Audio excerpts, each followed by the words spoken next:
Good morning. Thank you for joining me in this morning mindfulness practice. I trust you had a wonderful weekend, looking for ways to increase your life, increase the abundance around you, increase other people. When you look for ways to help other people, to make other people feel better about life, about themselves, they feel better, and that causes you to feel better. And that's all about the law of vibration and attraction. Andrew Carnegie said, any idea that is held in the mind that is either feared or revered will begin at once to clothe itself in the most convenient and appropriate physical forms available. That's something to really think about. When you hold an idea in your mind, it starts to turn into physical form, and not necessarily what you want, but what is the most appropriate and convenient, what the universe puts together most easily. And when you think about where your mind has been focused on the beautiful, wonderful, abundant, prosperous, luxurious, life-giving love for all, you start to notice that around you. You start to look for ways to bring that into reality. You are a spiritual being. You are here in physical form to bring more light, more love, more of everything to this world. Look at where we are today compared to the 1930s, the 1800s, the 1500s, the year 2000. In the year 2000, everyone had been panicked about Y2K and what's going to happen, and all the computers are going to crash when 1999 turned into 2000. What about the pandemic of 2019 that shut the world down in 2020? Things have changed a lot, and yet our thinking, if we keep thinking the same thoughts, we keep seeing more of what we focus on.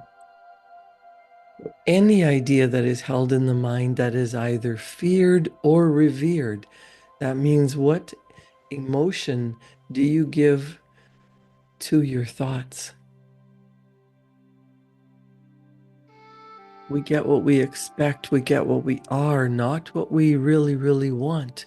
So it's so important to study every day, to focus on where you want to be, not where you are, where you've been, all the struggles that you've been through, because the struggles that you've been through have caused you to grow.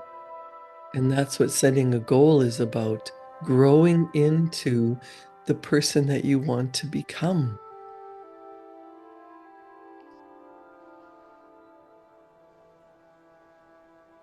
Bob Proctor was my mentor, and he was one of the first people who really brought personal development to the world, along with Earl Nightingale and Lloyd Conant.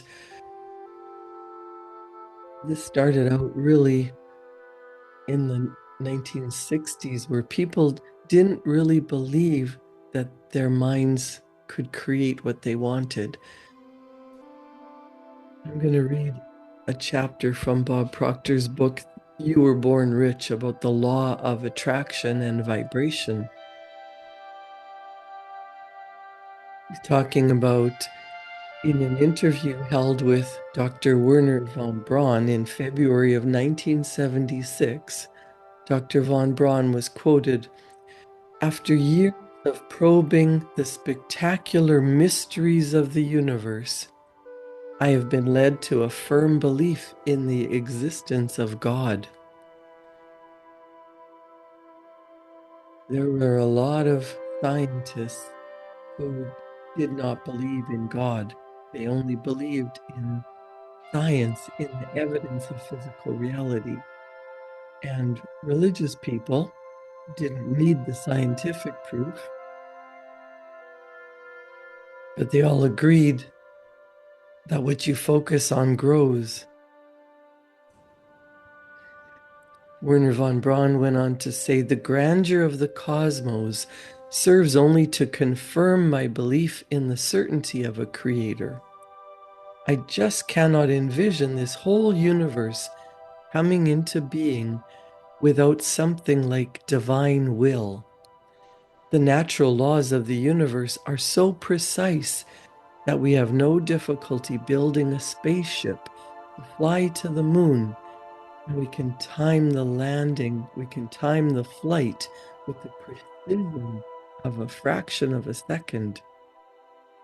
These laws must have been set by somebody." Dr. von Braun went on to say that science and religion, properly understood, are not antagonistic pursuits. On the contrary, he affirmed, they are sister disciplines. Through the scientific method, one learns about creation, whereas by virtue of the study of religion, one gains a greater insight into the Creator. By employing the tools of science, mankind attempts to harvest the forces of nature which surround him. Through religion, on the other hand, he endeavors to control the forces of nature which are at work within him. After a brief pause, he added, "There would not be a single great accomplishment in the history of mankind without faith. Any person who strives to accomplish something needs a degree of faith in himself, and when he takes on a challenge that requires more and more moral strength than he can muster, he needs faith in God." Years before anyone would accept the idea of a man traveling to the moon and back, Dr. von Braun was asked, what would it take to make a rocket to reach the moon? He replied simply, "The will to do it." Von Braun was clearly a brilliant man who possessed a great understanding of life and a tremendous awareness of the laws of the universe. In fact, he is considered by many experts in the field to be the father of the space program.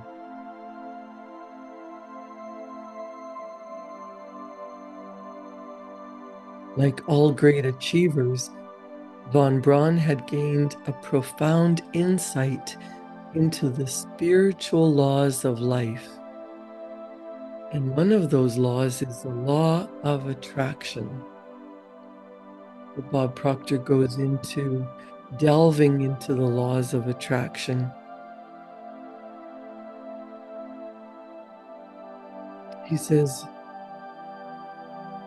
"This is the key to understanding. The law of attraction is the underlying principle which governs the level of your personal prosperity.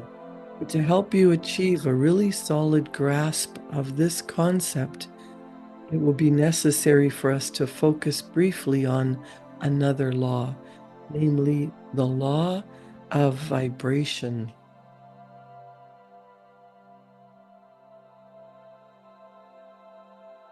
The law of vibration accounts for the difference between mind and matter, between the physical and the non-physical worlds. According to the law of vibration, we postulate that everything vibrates or moves. Nothing sits idle. Everything is in a constant state of motion, and therefore there is no such thing as inertia or a complete state of rest.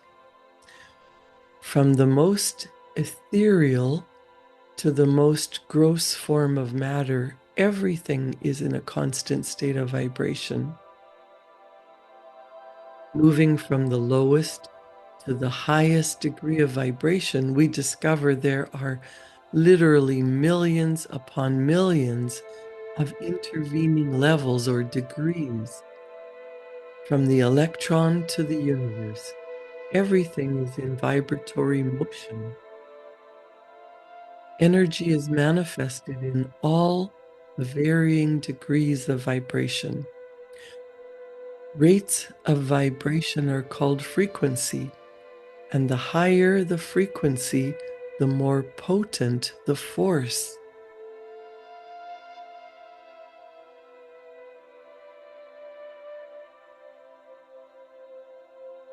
Since thought is one of the highest forms of vibration, it is very potent in nature, and therefore it must be understood by all of us. Now, the law of vibration may be explained in many different ways depending upon the purpose for which it is explained. In this chapter, it is our intention to confine our inquiry to thought energy, thoughts alone, so that we may improve our understanding of the law of attraction. So to vibrate means to move backwards and forward, oscillate, to shake, to quiver, to swing, to waver, to cause, to quiver. To obtain a more graphic conceptualization of the idea of vibration, just stretch out one of your arms straight in front of you. Then hold it perfectly still.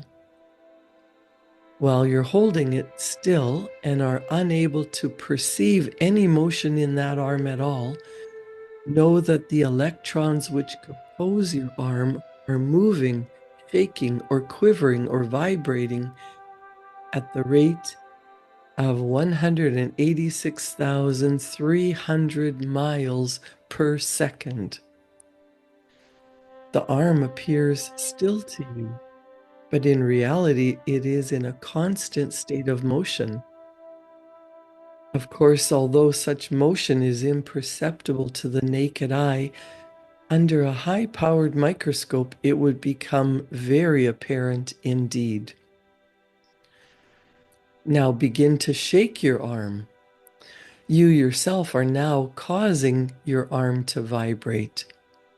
It was already vibrating of its own accord in obedience to the law of vibration, which teaches that everything is in constant motion, but you have stepped up or increased the rate of that vibration. You have pushed down on the vibratory accelerator pedal, as it were. Now think about positive and negative personalities.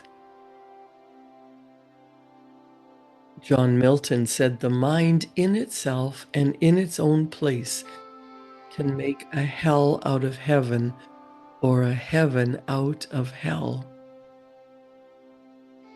Bob Proctor tells us people as a rule can be classified as optimists, positive personalities, or pessimists, those with mainly negative personalities. Those individuals who are positive in their thoughts always look upon the brighter side of life. With their faces turned toward the sunshine, they attempt to see the good even in the bad. Such individuals habitually think thoughts of a positive nature, and they are a blessing to the world.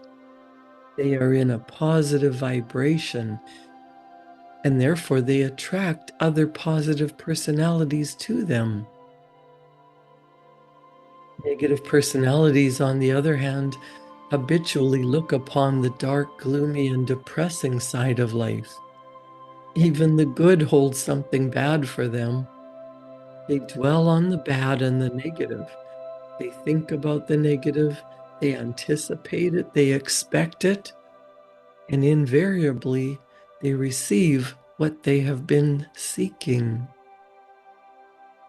Due to the negative vibration which they keep themselves in, they of course attract other miserable personalities to them.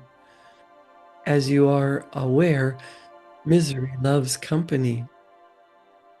Their state of mind can be compared to the person who, upon being asked how he felt, said, "I feel all right today, but I might feel bad tomorrow." Negative personalities are depressing to everyone around them.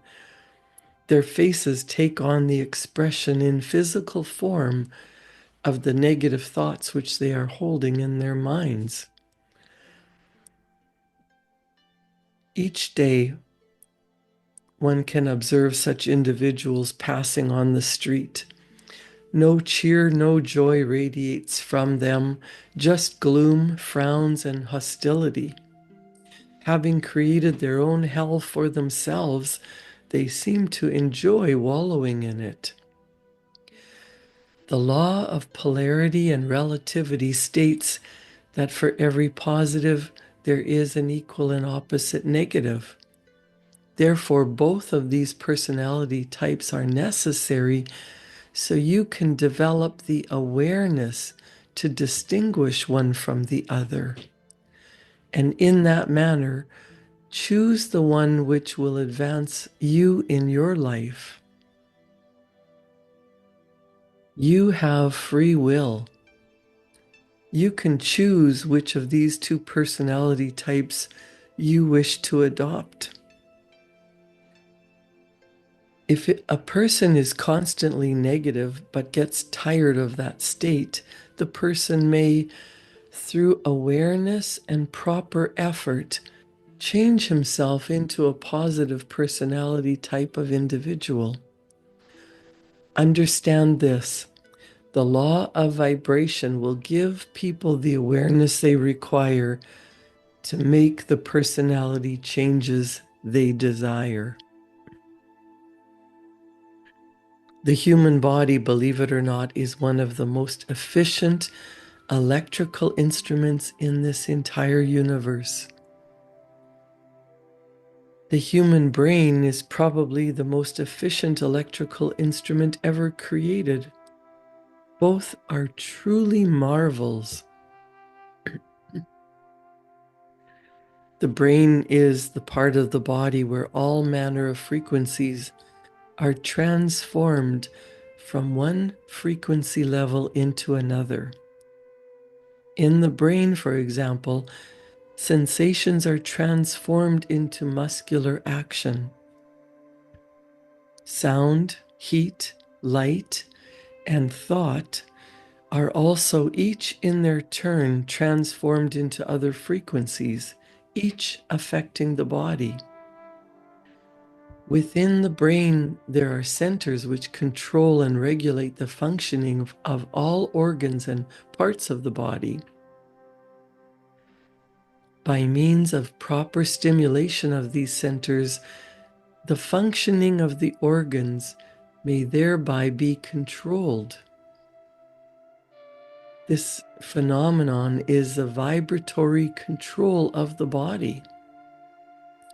So in the final analysis, the brain is simply a vibratory instrument. To begin to understand its functioning, you must undertake the study of the law of vibration. Since the early 1940s, we've had at our disposal the EEG, the electroencephalograph, which reads the electrical activity of the brain, and the ECG, the electrocardiograph, which traces the electrical changes which occur during heart contractions. Therefore, vibrations are certainly not something which are new to us. Indeed, all of us have an awareness of them. However, the problem we encounter is that the vast majority of people are not aware of the connection between their vibrations and the results that they're getting in life. Unfortunately, it's a very common sight to see people in bad or confused vibrations busily attempting through force to achieve good results. However, due to the negative vibration which they are in, they are continually being bombarded by all manner of negative people and negative situations, which by law are being attracted to them. Consequently, at some point, their battle must become overwhelming for them. These people may be likened to a person who is jumping off the top of a building and trying to go up. The result in either case would be equally predictable and equally disastrous. Do you know, we understand the concept of gravity. If you jump off a building or accidentally fall off your roof while you're trying to hang your Christmas lights, you're going to fall to the ground. That is the law of gravity. There is a gravitational pull to the center of the universe, to the center of the earth. We understand that, but we don't see gravity. We just see the effects of it. That's how the law of attraction works. We don't see the gravitational pull, the attraction, the magnetic energy that is drawing to you what you're in harmony with. If you're a very negative person, you're drawing to you more negative situations, more negative problems, more negative people. So as we become aware of the law of attraction, the law of vibrational energy, we become more aware of our feelings, more aware of our thoughts, more aware of what am I attracting into my life? What would I change? That's the results are from thoughts and feelings attracting to you what you vibrate in harmony with. Bob Proctor says everything is energy, everything vibrates. For you to gain a better understanding of how you are to take control over your thoughts, that is, to better understand how and why the thoughts and things come into your life as they do, you must go back to the basic premise with which we started, namely, everything vibrates, nothing stands still. There is in truth no such thing as inertia. Scientists support this theory, and every new scientific discovery tends to lend even more credibility to it. By virtue of your free will and the many other mental faculties in your marvelous mind, you have the co-creative ability to cause vibratory changes to take place at your bidding in your life. The cause for our lack of ability to exercise this tremendous power for good is nothing other than our own ignorance about the law of vibration. Slowly but surely, let us see with our inner eye of understanding how you may connect with the good that you desire to improve the quality of your own life. Two objects whose electromagnetic fields are the same are operating on the same frequency. Therefore, we can say they are in resonance, in harmony, or in rapport. When two objects are in resonance or vibrating at the same speed, the vibratory rate may be transmitted from one to the other through the medium of the electron. Resonance as a field of study is concerned with the electromagnetic fields surrounding objects. For example, we find a globe in a chandelier will vibrate when in resonance with a certain key on the piano, yet it will not vibrate to any other note on the piano keyboard. The two objects under discussion are composed of entirely different material, and they have entirely different shapes. Still, they are in resonance with one another due to the fact that their ultimate magnetic fields are the same. They are within the same sphere of relative motion, and this holds true irrespective of their size, shape, or elements of which they are composed. All electromagnetic waves or quantums have their own particular rate or frequency, which corresponds to the number of changes in direction that they make per second. The electromagnetic wave spectrum is simply a scale of vibration, and it is subdivided into specific regions. Nevertheless, one must always remember these regions are not actual divisions, but merely arbitrary spaces covering frequencies that manifest in our senses in different ways. Each region actually blends into the one above and the one below, and in truth, there are no definite lines of demarcation. So think about a rainbow. When you see a beautiful rainbow in the sky and you see the colors yellow, orange, red, purple, blue, you don't see a definite color of blue and then a definite color of purple.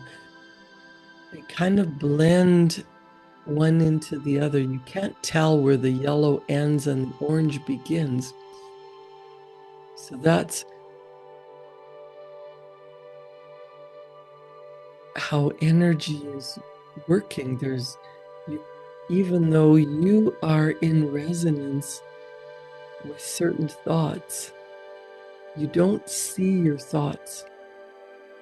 But as you focus on a certain image, as you spend time thinking about what it is that you really, really want, you start to change your energetic vibration. You start to feel what it would be like to be living the way you want to be living. What does it feel like to be wealthy? What does it feel like to be prosperous? What does it feel like to be in love? That energetic vibration, when you spend enough time focusing your thoughts and your feelings in that energy, seeing the picture of what you really want, and getting into the same vibrational, energetic vibration, the frequency of what does your goal look like? What does your goal feel like? Who are you now that you're living that way? You start to get new thoughts, new ideas. You get impulses to do something differently. And as you take action in that new vibrational energy, it starts to open a path to your goal. You start to see a way that you can do something differently. And as you do something differently, you get different results. The law of vibration is always working. You don't see it, but you see the effects of it. What would you change in your world?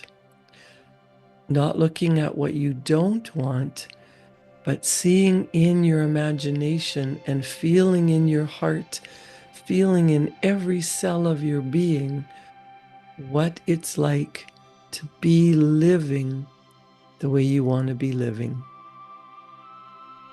Write it down in the energetic vibration of already being there, already having it. What would it feel like? The energy of your thoughts will lead you toward new ideas, new actions to take to become the person that has that goal. It's all about energy. Get onto the frequency of your goal. It will manifest in physical reality faster than you can imagine. Thank you for joining me in this morning mindfulness practice. Check out the energy that you're vibrating in today. If it's pessimistic and low, do something to raise it to a higher level. Think about love, joy, peace, gratitude. Do something that will shake up your energy and get you feeling into the positive, fantastic, loving energy you really want. Create a wonderful day. Thank you for joining me. I'll see you back here tomorrow morning at 7.